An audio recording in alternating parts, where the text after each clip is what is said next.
जी stage पे Congress party के और इंडिया गठबंधन के वरिष्ठ नेता, गठबंधन के कैंडिडेट्स दीपिका सिंह जी, संजय यादव जी, भाई और बहनों, कांग्रेस पार्टी के प्यारे कार्यकर्ताओं, आप सबका यहां दिल से मैं स्वागत करता हूं। नमस्कार। आप कैसे हैं? मूड कैसा है आपका? कैसा है?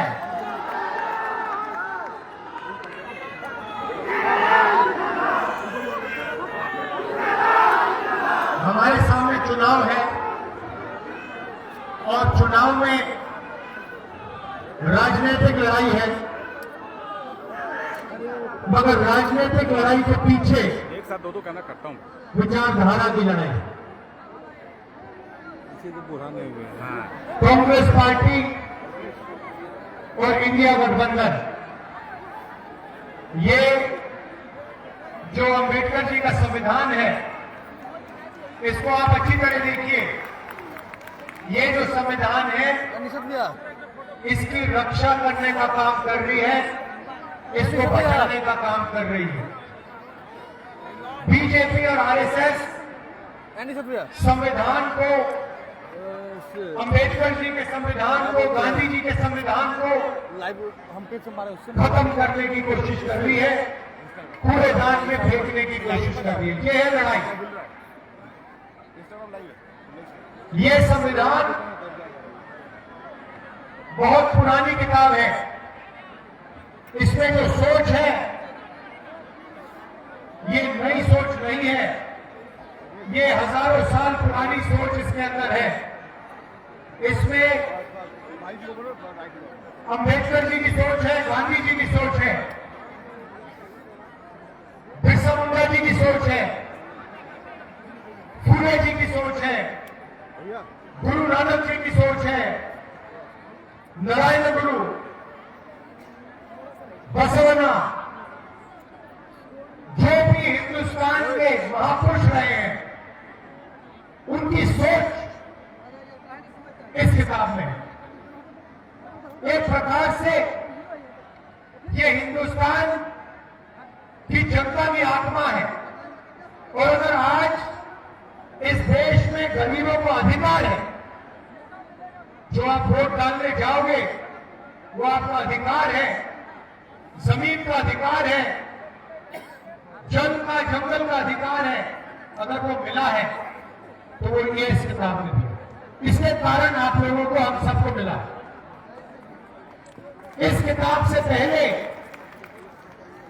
जो भी राजा महाराजा करना चाहते थे वो करते थे, कोई उनसे पूछ नहीं सकता था, जो मन करता था वो कर जाते थे। इसके बाद कॉन्स्टिट्यूशन, संविधान के बाद हिंदुस्तान के हर नागरिक को एक वोट मिला है। इस संविधान में समानता के बारे में लिखा है, भाईचारे के बारे में लिखा है, इज्जत के बारे में लिखा है। नरेंद्र मोदी जी कहते हैं कि राहुल गांधी लाल किताब दिखा रहा है। नरेंद्र मोदी जी, इसका रंग जरूरी नहीं है, जो इसके अंदर लिखा है, जो आपने पूरी जिंदगी भर नहीं पढ़ा है, वो जरूरी है। क्योंकि अगर आप इस किताब को खोल देते और इसको पढ़ लेते, तो जो आप करते हो, जो नफरत फैलाते हो, एक धर्म को दूसरे धर्म से लड़ाते हो, अरबपतियों का लाखों करोड़ रुपए कर्जा माफ करते हो, देश में नफरत, हिंसा फैलाते हो, वो आप नहीं करते। आप हिंसा, नफरत इसीलिए फैलाते हो क्योंकि आप संविधान के नहीं हो। संविधान में कहीं नहीं लिखा कि हिंदुस्तान के एक नागरिक को दूसरे नागरिक से लड़ाई करनी चाहिए, एक नागरिक को दूसरे नागरिक की हिंसा करनी चाहिए। कहीं नहीं लिखा कि धर्मों को लड़ाना चाहिए, जातों को लड़ाना चाहिए, प्रदेशों को, भाषाओं को लड़ाना चाहिए। और ये काम बीजेपी और आरएसएस के लोग 24 घंटा करते हैं, बंद कमरों में करते हैं। ये देखिए, ये किताब खाली नहीं है, देख लीजिए। इस किताब में हिंदुस्तान की हिस्ट्री है, हिंदुस्तान का इतिहास है, भारत की आत्मा है, किसानों के सपने हैं, मजदूरों के सपने हैं, दलितों की रिस्पेक्ट है, पिछड़ों की भागीदारी है, सब कुछ इस किताब में है। और नरेंद्र मोदी और आरएसएस के लोग इस किताब को मिटाना चाहते हैं। मैं आपसे यहां बोलने आया हूं कि दुनिया को, मोदी जी छोड़ो, दुनिया की कोई ताकत इस किताब को नहीं मिटा सकती, क्योंकि ये हिंदुस्तान की आत्मा है। और अगर मिटाना है मोदी जी, छुप के मत कीजिए, सामने आ जाइए मैदान में और मिटाने की कोशिश कीजिए, फिर पता लगेगा आपको हिंदुस्तान की जनता क्या करेगी आपके साथ। हम नरेंद्र मोदी से डरते नहीं है। 56 इंच की छाती, मन की बात, इन चीजों से हम डरते नहीं है। नरेंद्र मोदी जी अरबपतियों की कठपुतली है।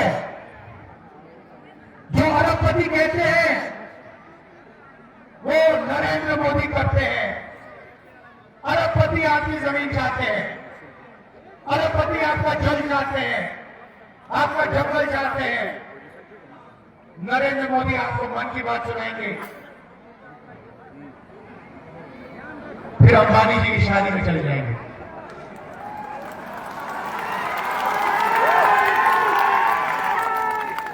आपको पाठ सिखाएंगे, लंबे लंबे भाषण करेंगे और फिर शाम को अंबानी जी की शादी में जाएंगे, खाना खाएंगे, नाच गाना देखेंगे। भाइयों बहनों, 16 लाख करोड़ रुपया, 16 लाख करोड़ रुपया गरीबों का पैसा छीनकर नरेंद्र मोदी जी ने अरबपतियों को माफ किया है। महाराष्ट्र में चुनाव चल रहा है, वहां पे बंबई में जमीन है, धारावी में जमीन है, 1 लाख करोड़ रुपए की जमीन है। बंबई की जमीन, देश की सबसे महंगी जमीन। नरेंद्र मोदी जी और महाराष्ट्र की सरकार वो जमीन अदानी जी को देने की कोशिश कर रहे हैं। हमारी सरकार थी, महाराष्ट्र में हमारी सरकार थी, हमारी सरकार को जमीन छीनने के लिए गिराया गया, एमएलए खरीदे गए, सरकार गिराई गई।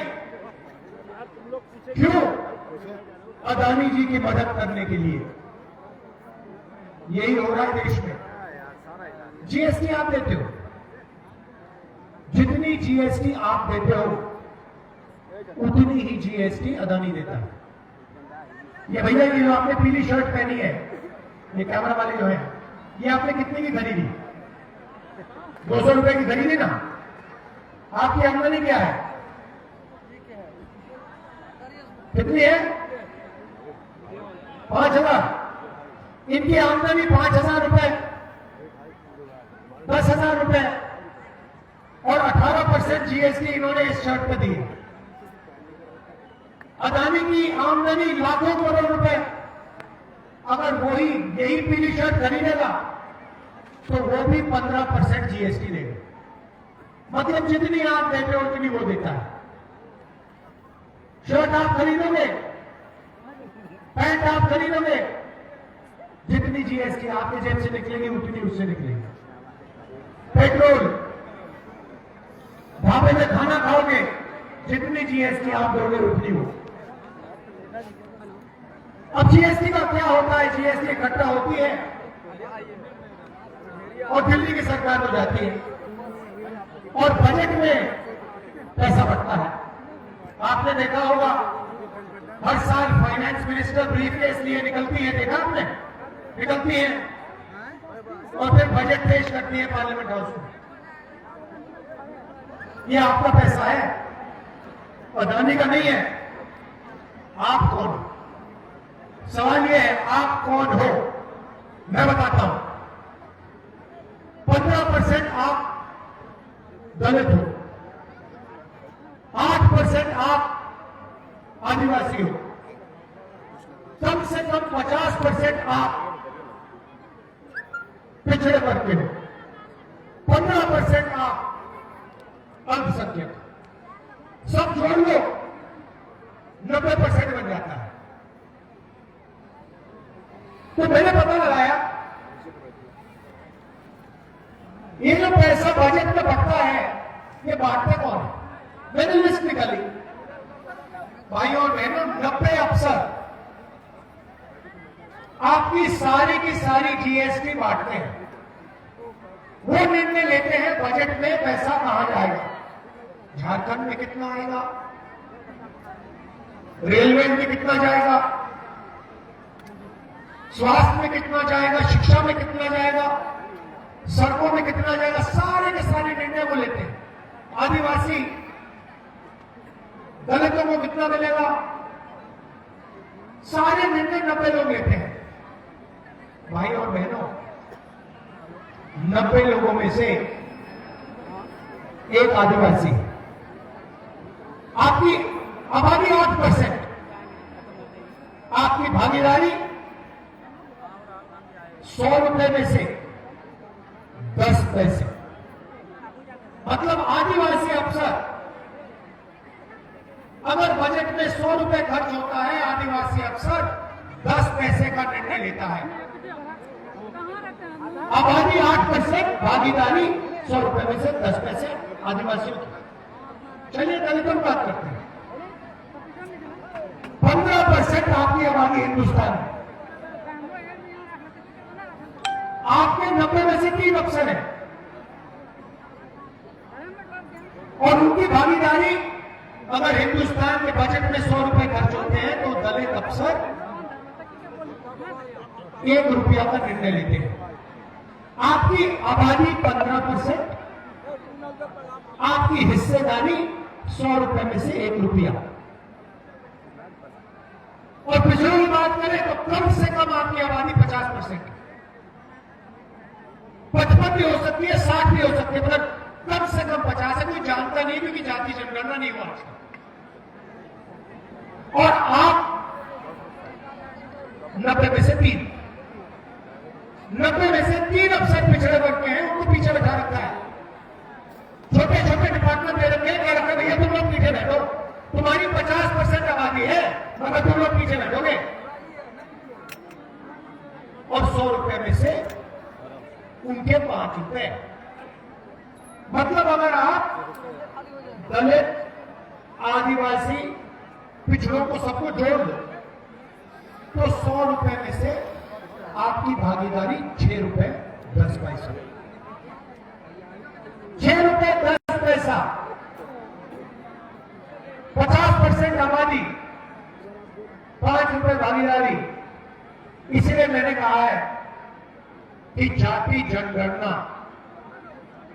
दिल्ली में और झारखंड में होगा।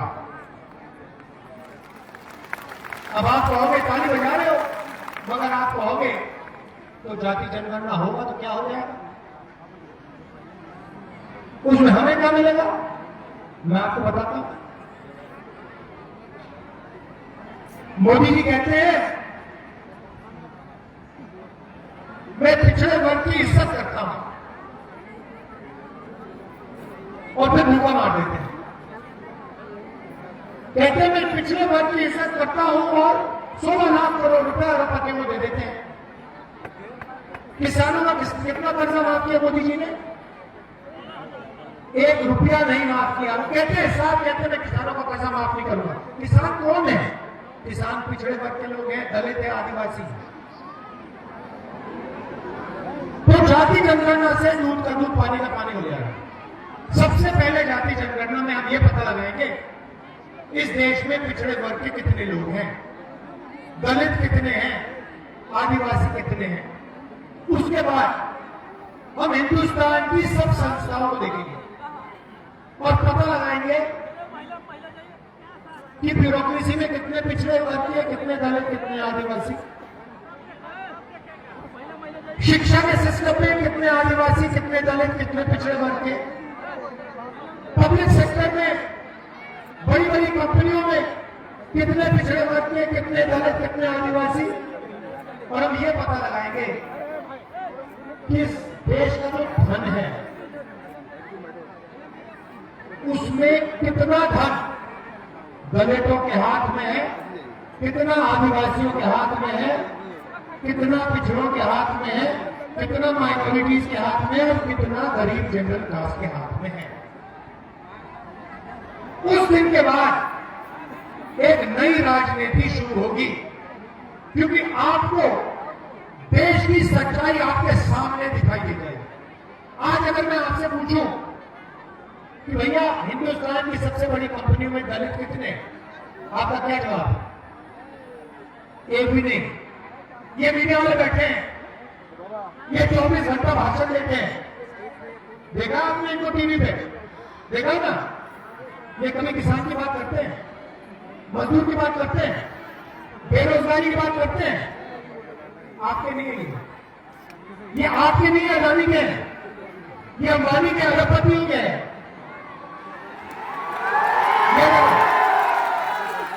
जनता जानती है। अब भाइयों बहनों, इनके जो बड़े बड़े एंकर हैं, इनके जो बड़े बड़े पत्रकार हैं, जो मीडिया बनाते हैं, जो न्यूज बनाते हैं, उनमें एक पिछड़े वर्ग का नाम बता दो मुझे, एक दलित का, एक आदिवासी का नाम बता दो मुझे, आपको एक नहीं मिलेगा। ये आपको किसान की बात नहीं बताएंगे, मजदूर की बात नहीं बताएंगे, मगर 24 घंटा अंबानी जी की शादी और उसमें जो डांस गाना हो रहा है उसको दिखाएंगे। कहेंगे, बताएंगे, आपको बताएंगे, देखो देखो नरेंद्र मोदी जी ने आपका कितना पैसा अंबानी को दिया है, देखो देखो 8 करोड़ रुपए की घड़ी पहना है, देखो भैया 10 करोड़ की गाड़ी चल रही है। आपको इससे क्या लेना देना? इससे आपको रोजगार मिल रहा है क्या? इससे महंगाई कम हो रही है क्या? उसके बारे में आपको कभी नहीं बताएंगे, क्योंकि आपका है नहीं, उनका है। गोदी मीडिया जाति जनगणना के बाद आप टीवी देखोगे, उधर आपको दिखेंगे एंकर, दिखेंगे दलित एंकर दिखेगा, आदिवासी एंकर दिखेगा, पिछड़े वर्ग का एंकर दिखेगा। क्रांतिकारी निर्णय है ये जाति जनगणना का, देश का चेहरा बदल जाएगा। जो दलितों की, आदिवासियों की, पिछड़े वर्ग की, गरीब जनरल क्लास की असली शक्ति है वो सामने आएगी, सच्चाई सामने आएगी। इसलिए मैंने मोदी जी के सामने कह दिया, आपको करना है आपको करना है, नहीं करना मैं नहीं जानता, मुझे कोई फर्क नहीं पड़ता, मगर लोकसभा में कांग्रेस पार्टी की सरकार जाति जनगणना देश को करके दिखाएगी। और ये जो 50% की रिजर्वेशन की दीवार बना रखी है, इसको हम तोड़ के दिखाएंगे। झारखंड में हमने निर्णय ले लिया है, झारखंड में बीजेपी ने पिछड़े वर्ग का रिजर्वेशन 27% से 14% कर दिया था। मोदी जी भाषण देते हैं मैं पिछड़े वर्ग का हूं, और फिर आपकी रिजर्वेशन को 27% से 14% कर दिया, आपकी जमीन छीन ली, नोटबंदी करके जीएसटी देके आपको बेरोजगार बना दिया। झारखंड में हमने निर्णय लिया है, एसटी का रिजर्वेशन 26% से 28% जाएगा, एससी का रिजर्वेशन 10% से 12% जाएगा, और पिछड़ों का रिजर्वेशन 14% से 27% जाएगा। मोदी जी आपको जो करना है कर दो। ये जो 50% की दीवार है इसको हम झारखंड में तोड़ेंगे और फिर जाके दिल्ली में तोड़ेंगे।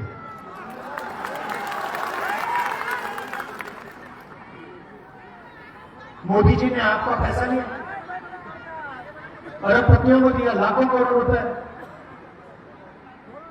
अब हमने निर्णय ले लिया है कि जितना पैसा वो उनको दे रहे हैं उतना ही पैसा हम आपको देंगे। इसीलिए हमारा पहला काम महिलाओं के लिए सीधा बैंक अकाउंट में हर महीने खटाखट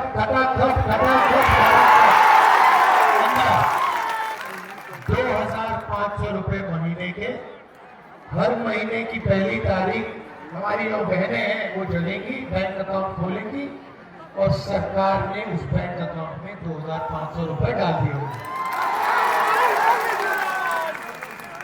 गैस सिलेंडर 450 रुपए का होगा और 7 किलो राशन हर गरीब व्यक्ति को हर महीने मिलेगा।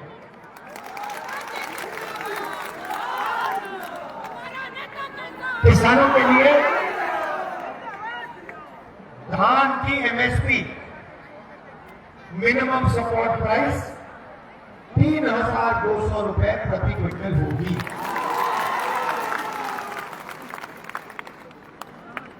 आज 2,400 रुपए है, चुनाव के एकदम बाद 3,200 रुपए प्रति क्विंटल आपको धान के लिए मिलेगा।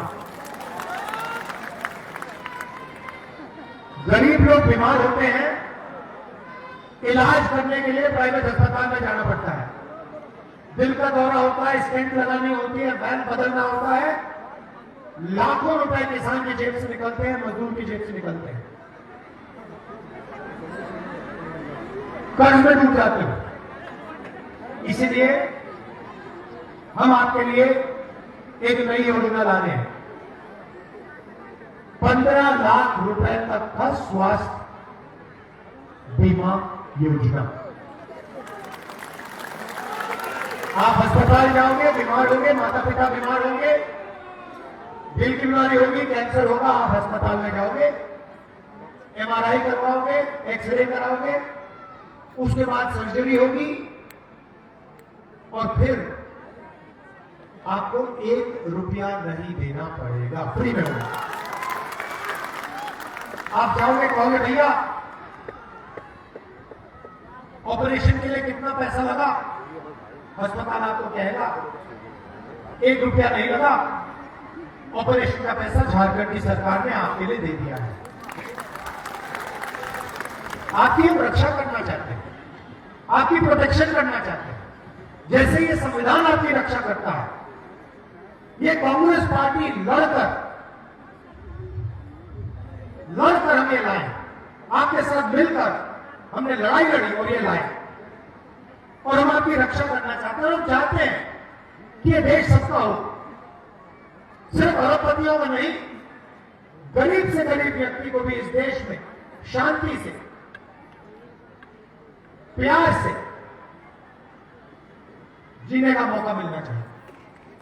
किसान की रिस्पेक्ट होनी चाहिए, उसको सही दाम मिलना चाहिए।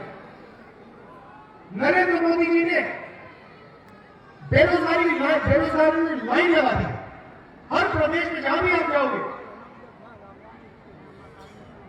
बेरोजगारी, नोटबंदी कर दी, गलत जीएसटी लागू कर दी। जीएसटी से फायदा अरबपतियों को होता है, टैक्स आप भरते हो, पैसा उनकी जेब में जाता है, पेट्रोल आप लेते हो, पैसा उनकी जेब में जाता है। नोटबंदी ने सारे के सारे छोटे बिजनेस वालों को खत्म कर दिया, रास्ता साफ कर दिया अदानी अंबानी के लिए, तो रोजगार उन्होंने खत्म कर दिया। और इसीलिए झारखंड की सरकार अगले 5 साल में 10 लाख युवाओं को रोजगार देने की पूरी कोशिश करेगी। हर डिस्ट्रिक्ट में रोजगार पैदा करने के लिए 500 एकड़ का इंडस्ट्रियल पार्क खोलेगी और डिग्री कॉलेज और प्रोफेशनल कॉलेज हर ब्लॉक में, डिग्री कॉलेज ब्लॉक में और प्रोफेशनल कॉलेज डिस्ट्रिक्ट में युवाओं के लिए हम खोलने का काम करेंगे।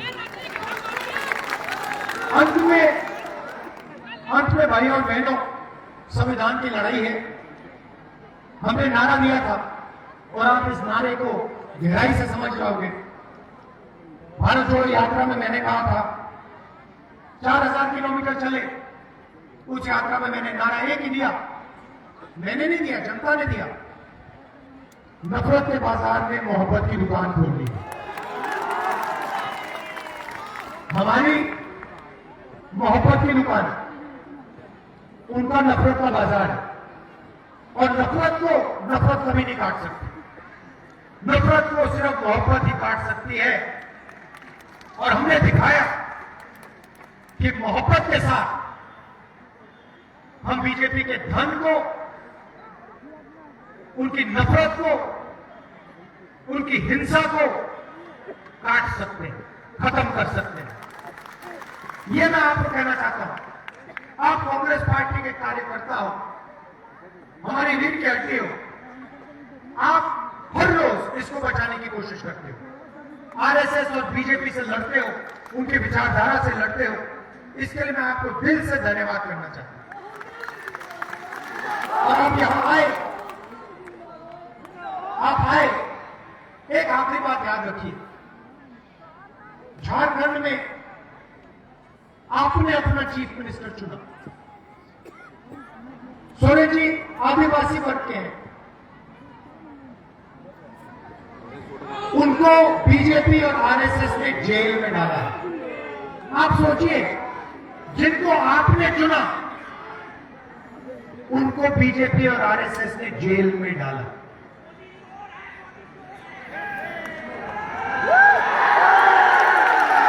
तो ये याद रखिए, मैं आप सबको दिल से धन्यवाद करना चाहता हूं। आप दूर दूर से आए, आपने अपना कीमती समय मेरी बात सुनने के लिए दिया। बहुत बहुत धन्यवाद। नमस्कार, जय हिंद, जय झारखंड।